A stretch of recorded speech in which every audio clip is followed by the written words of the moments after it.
பத்திரிகை நண்பர்களுக்கு எங்களுடைய அன்பார்ந்த வணக்கத்தை தெரிவித்துக் கொள்கிறோம்.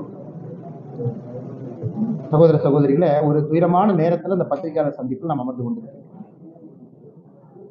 சில நேரத்தில் நாம் எதற்காக அரசியலில் இருக்கின்றோம் என்கின்ற கேள்வி நம்ம எல்லோருக்கும் வரும். பவருக்காக இருக்கிறோமா, இல்லை நாமளும் 10-11 இருக்கிறோமா, இல்லை அரசியல் எதுவுமே நடக்காத ஜனநாயகத்தில் ஒரு பிரச்சனை வந்தவுடன் ஒரு மாதம் கழிச்சு இன்னொரு பிரச்சனை வரும், மக்கள் எல்லாத்தையும் மறந்துடுவாங்க. ஆனால் கொஞ்ச நேரம் பேசாம இருங்கண்ணே, சேர்ல உட்காருங்கண்ணே, கொஞ்ச நேரம் பேசாம சேர்ல உட்காருங்க. ஒரு பிரச்சனை வந்தவுடன் ஒரு மாசம் கழிச்சு அடுத்த பிரச்சனை வரும், இதை மறந்துட்டு அடுத்த பிரச்சனைக்கு போயிடும்.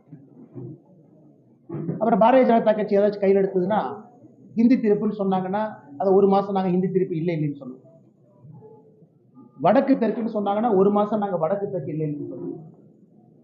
பாதி நேரத்தில் நானே என்னை இந்த கட்சியினுடைய தலைவராக கேட்டிருக்கேன், உண்மையாலுமே நம்ம தமிழ்நாட்டில் அரசியல் தான் பண்ணிட்டு இருக்கோமா, நம்ம செய்யக்கூடிய அரசியல் மக்களுக்கு பயன்படுதா, இல்ல சித்தாந்தம் சித்தாந்தம் என்று தொங்கிக் கொண்டு ஏதோ ஒரு விஷயத்தை பேசிட்டு இருக்கிறோமான்னு பல இடத்தில் நானே எனக்கு கேள்விகள் கேட்பேன். இன்று காலையிலிருந்து எனக்கு நான் கேட்கக்கூடிய கேள்விகள முக்கியமான கேள்வி, நான் அரசியலே தொடர வேண்டுமா என்கிற கேள்வி.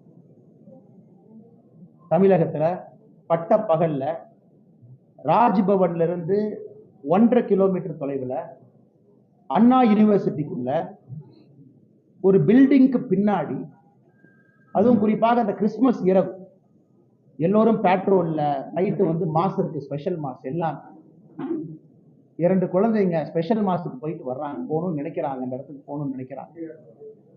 அந்த குழந்தைகளை எந்த அளவுக்கு கொடூரமாக சித்திரவதை செய்து எதற்காக ஒரு பெண்ணாக இந்த பூமியிலே பிறந்தோம் என்று சிந்திக்க வைக்கும் அளவுக்கு ஒரு கொடூரமான செயல் சென்னையில நடந்திருக்கு. அது வழக்கம் போல அது அரசியல் ஆயிடுச்சு. அதனால் பாரதிய ஜனதா கட்சி அதை வன்மையாக கண்டிக்கின்றோம் என்று சொல்வதை விட, எங்களுடைய அரசியல் பாதையை தீர்மானிக்க வேண்டிய தருணமாக இந்த நிகழ்வை நான் பார்க்கின்றேன், கருதுகின்றேன். தமிழகத்தில் பெண் குழந்தைகள், பெண்கள் பாதுகாப்பா இருக்காங்களான்னு கேட்டீங்கன்னா நிச்சயமா இல்லை. அவர்கள் மீது நடக்கக்கூடிய குற்றங்கள் ஒரு நாள் அதிகமா தான் இருக்கு, எப்பவுமே குறையலைங்க. இதை பொறுத்தவரை முக்கிய குற்றவாளி திராவிட முன்னேற்ற கழகத்துல ஒரு பொறுப்புல, கைதை பகுதியில ஒரு பொறுப்புல, வட்ட பொறுப்புல இருக்கக்கூடிய ஒரு ஆள்.